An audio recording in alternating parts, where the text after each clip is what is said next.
রাজ্যের প্রবীণ নাগরিক, বিধবা এবং বিশেষভাবে সক্ষম ব্যক্তিদের জন্য বড়সড় অর্থনৈতিক স্বস্তির বার্তা দিল রাজ্য সরকার।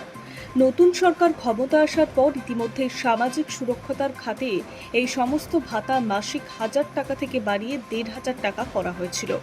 এবার সেই ভাতার অঙ্ক আরও 500 টাকা বাড়িয়ে মাসিক 2,000 টাকা পর্যন্ত করার সিদ্ধান্ত নিয়েছে মুখ্যমন্ত্রী শুভেন্দু অধিকারী।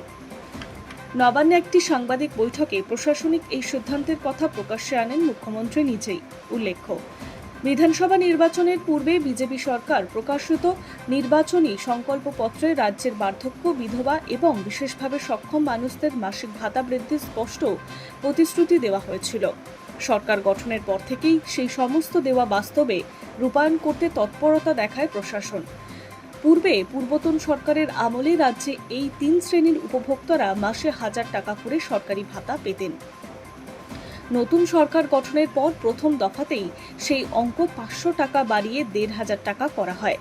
এমনকি গত জুলাই মাসের শেষের দিকে মুখ্যমন্ত্রী ঘোষণা করেছিলেন যে আগস্টের 1 তারিখ থেকেই যোগ্য উপভোক্তাদের ব্যাংক অ্যাকাউন্টে এই বর্ধিত 1,500 টাকা ভাতা পৌঁছে যাবে। তবে সেই ঘোষণার মাস না পেরোতেই ফের আবার 500 টাকা সামাজিক ভাতা বৃদ্ধির সিদ্ধান্ত নিল নবান্ন। তবে এই ভাতা এখনই সরাসরি অ্যাকাউন্টে ঢুকছে না। মুখ্যমন্ত্রী স্পষ্ট করে বলেছেন, আগামী দিনে যোগ্য উপভোক্তাদের ধাপে ধাপে ভাতা বাড়িয়ে 2,000 টাকা অঙ্কে নিয়ে যাওয়া হবে। তবে এই একই সঙ্গে অর্থ বরাদ্দের পাশাপাশি একটি বড়সড় প্রশাসনিক পরিবর্তনের কথাও ঘোষণা করা হয়েছে নবান্নের তরফে। সাংবাদিক বৈঠকে জানানো হয়েছে, আগের সরকারের আমল পর্যন্ত ভাতার জন্য জমা পড়া সমস্ত পুরনো আবেদনপত্র সম্পূর্ণ বাতিল করা হচ্ছে। ফলে যারা পূর্বে এই সুবিধার জন্য আবেদন জানিয়ে রেখেছিলেন তাদের এখন নতুন করে তা জমা দিতে হবে। মুখ্যমন্ত্রী সোজা জানিয়ে দিয়েছেন, পূর্ববর্তী জামানায় জমা পড়া কোনো আবেদন আর কার্যকর বা বৈধ বলে গণ্য হবে না। সকলেই নতুন নিয়ম পুনর্বার ফর্ম জমা দিতে হবে।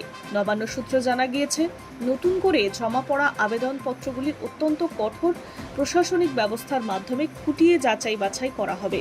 আবেদনকারীদের প্রকৃত বয়স, তাদের পারিবারিক আর্থিক অবস্থা এবং নির্ধারিত অন্যান্য যোগ্যতার মাপকাঠি প্রশাসন খতিয়ে দেখবে। সমস্ত নথি পর্যালোচনার পর স্বচ্ছতার ভিত্তিতেই চূড়ান্ত উপভোক্তাদের তালিকা তৈরি করবে রাজ্য সরকার। অবশ্য কবে থেকে বর্ধিত 2,000 টাকা এই মাসিক ভাতা উপভোক্তাদের হাতে তুলে দেওয়া হবে, সেই সুনির্দিষ্ট তারিখ বা সময়ের কথা মুখ্যমন্ত্রী এখনই খোলসা করেননি। তবে প্রশাসনিক মহলের একটি বড় অংশের অনুমান, সমগ্র রাজ্য জুড়ে নতুন আবেদনপত্র গ্রহণ এবং তা স্ক্যান বা যাচাই করার প্রক্রিয়ায় কিছুটা সময় লাগবে। ফলে ধারণা করা হচ্ছে, আগামী নতুন আর্থিক বছরের শুরুতেই অর্থাৎ এপ্রিল মাস থেকেই আনুষ্ঠানিকভাবে এই 2,000 টাকা বর্ধিত ভাতার সুবিধা পেতে পারেন রাজ্যবাসী। High news network.